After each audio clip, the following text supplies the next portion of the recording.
તમને કોઈ ઓરિજિનલ તમે હોય બરોબર, તો હમણાં તમારું ઓલી એક દીકરીને તમે અપહરણ કર્યું એની વિશે તમે કોઈ બોલ્યા નહીં.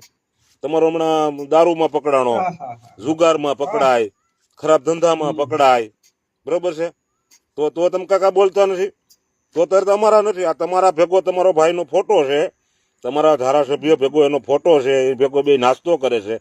અને હવે કોંગ્રેસ વાળા ભાજપ વાળા બરોબર, તમારી માં ભી પડે એટલે બીજા તમારા ને તમારા છે. એટલે કેવું મને કીધું કે આપણે છે ને ઓલા આપણે દૂધ પાઈને આપણને ડંખે, એટલે તમે દૂધ પાઈને મોટો કર્યો છે, તમને ડંખો એમાં કઈ વાંધો નથી. અને કર્યું એ બરોબર કર્યું છે, તો થોડુંક મોડું થયું એમ, બરોબર. આને જૂતું ફેંક્યું હતું. ખરી રીતે તને છે ને બૂટનો હાર પહેરાવવાની જરૂર છે, કારણ કે તું અહીંથી વિસાવદરમાં ગયો ને છૂટાય તે તો વિસાવદરમાં દેખાણો જ નથી, બરોબર છે.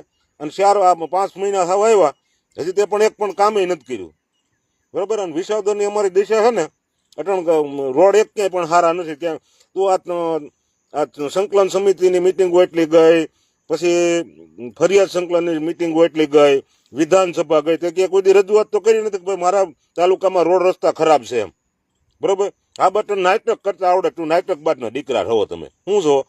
અને સુરત પીડા બોલા ત્યાંથી હા હી દાંત કાઢે, બરોબર છે. અરે ભાઈ સખા તો તમે છો, દાંત કાઢતા ને એવા જ લાગો તમે. ઓરિજિનલ 2 કોપી એમ તમારી છે, બરોબર છે. એટલે મારો ભાઈ એ તો બરોબર થયું છે, એમાં કઈ વાંધો નથી. કારણ કે આપણે કોકની ઉપર ઘા કરીએ ને તો આપણી ઉપર કરે કોક, સમજ્યા.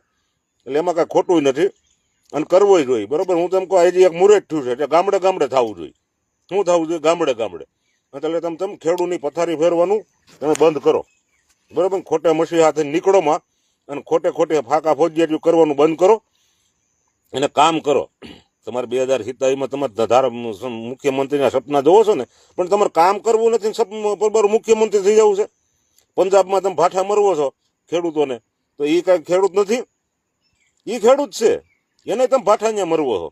તો એ તો તમે કોઈ બોલતા નથી કે અમારા પંજાબમાં અમારા ખેડૂતને ભાઠા મારે છે પોલીસ ખાટું, ન્યા એ બોલો નહીં. પણ ત્યાં ન બોલાય, કારણ કે ત્યાં તો આતા છે, બરોબર. તમારા આકા બેઠા છે સુરત, દિલ્હીથી તમારો આકા બેઠો છે, બરોબર છે. એ તરત તમારા ગોબા ઉપર લે. પણ એટલે તમે ઘડીક ટોમી કરો, પણ તમે ટોમિયું છો, તમે પાલતુ કૂતરા છો. કેજરીવાલ જેમ નાશે ને એમ નસાડવાનું હોય તમારે, અને એમ નાસી લ્યો, મજા કરી લ્યો, એટલે તમને મજા આવે, બરોબર છે. એટલે તમારા બીજું કાંઈ થાય નહીં, બરોબર છે. બાપ મિત્રો, આ ભાઈ ગોપાલ ઇટાલિયા અને આમ આદમી પાર્ટી વિશે જે પણ વાત કહી રહ્યા છે એકદમ સત્ય વાત છે. આ ગોપાલ ઇટાલિયાએ વિસાવદરની જનતાને ખૂબ મોટા વાયદાઓ કર્યા હતા. આ ગોપાલ ઇટાલિયા ચૂંટણી સમયે ફાંકા ફોજદારી કરતો હતો કે એકવાર વિસાવદરની જનતા મને જીતાડી દો, હું વિસાવદર માટે રાત દિવસ મહેનત કરી. એટલે રાત દિવસ મહેનત કરવાની વાત તો જોડો, આ ટણપો વિસાવદરમાં 1 કલાકે નથી ટકતો અને હરાયા ઢોરની જેમ આખા ગુજરાતમાં આટા ફેરા મારતો ફરે છે. ત્યાંય પાછો વિસાવદરના જનતાને પડતી મુશ્કેલીઓની વાત કરવાના બદલે વિસાવદરના ખેડૂતો અને વિસાવદરના યુવાનોની સમસ્યાની વાત કરવાના બદલે આ ટણપો એવી ફાંકા ફોજદારી કરે કે વિસાવદરના લોકોએ ક્રાંતિ સર્જી દીધી છે, વિસાવદરના લોકોએ મને ચૂંટીને મોકલ્યો છે, એટલે ગુજરાતમાં આમ કરી નાખ્યું છે, તેમ કરી નાખ્યું છે, ફલાણું કરી નાખ્યું છે. એટલે વિસાવદરની જનતાએ તને ગુજરાતમાં ફલાણું ઢીકડું કરવા માટે નથી ધારાસભ્ય બનાવ્યો. વિસાવદરના લોકો, વિસાવદરના ખેડૂતો અને વિસાવદરના યુવાનોને જે મુશ્કેલી પડે છે એ સમસ્યાનો હલ કરવા માટે તને ટણપાતન ધારાસભ્ય બનાવ્યો છે. અને પાછો ફાંકા ફોજદારી તો એવી કરે કે જેમ કેમ ગુજરાતની અંદર પહેલી જ વાર આમ આદમી પાર્ટીની સીટ આવી હોય ને એ પાછો ગોપાલ ઇટાલિયા જીત્યો હોય, પાછો કે વિસાવદરની જનતાએ આમ કરી દીધું, તેમ કરી દીધું. ભાઈ, વિસાવદરની અંદર તારી પહેલા પણ આમ આદમી પાર્ટીની સીટ આવી હતી, એની પહેલા કોંગ્રેસ પાર્ટીની સીટ હતી. એટલે વિસાવદરમાં ઘણા વર્ષોથી ભારતીય જનતા પાર્ટી જીતી નથી, અને તું જીતી ગયો ને ક્રાંતિ આવી ગઈ એવું નથી. એ ગોપાલ ઇટાલિયા તને અને તારા પાગ્યાને એવો વહેમ છે, તારી આખી આમ આદમી પાર્ટીને એવો વહેમ કરી ગયો છે. ગોપાલ ઇટાલિયા એક જીત્યો એટલે ક્રાંતિ આવી ગઈ. તો હેમંત ખવા જામજોધપુર થી જીત્યો ત્યારે ક્રાંતિ નહોતી આવી. ઉમેશ મકવાણા બોટાદ થી જીત્યો ત્યારે ક્રાંતિ નહોતી આવી. ઓલો સુધીર વાઘાણી ગારિયાધાર થી જીત્યો ત્યારે ક્રાંતિ નહોતી આવી. ચેતર વસાવા એના મત વિસ્તારમાંથી રેડિયાપાડામાંથી જીત્યો ત્યારે આમ આદમી પાર્ટી ક્રાંતિ નહોતી આવી. કોને બનાવવા માટે તે નીકળી ગયા છો? અને ચેતર વસાવા લોકસભાની ચૂંટણી હારી ગયો ત્યારે ક્રાંતિ ક્યાં ગઈ હતી ભાઈ? અને આમ આદમી પાર્ટી જ્યાં જ્યાં લડી હતી ત્યાં બધે હારી ગઈ હતી ત્યારે ક્રાંતિ ક્યાં ગઈ હતી ભાઈ? આમ આદમી પાર્ટી કડીની અંદર ડિપોઝિટ પણ ડૂલ થઈ ગઈ ત્યારે ક્રાંતિ ક્યાં ગઈ હતી ભાઈ?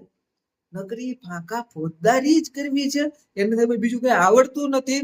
અને આ ગોપાલ ઇટાલિયાને જામનગરમાં જે જૂતું પડ્યું છે એ થોડું મોડું પડ્યું છે.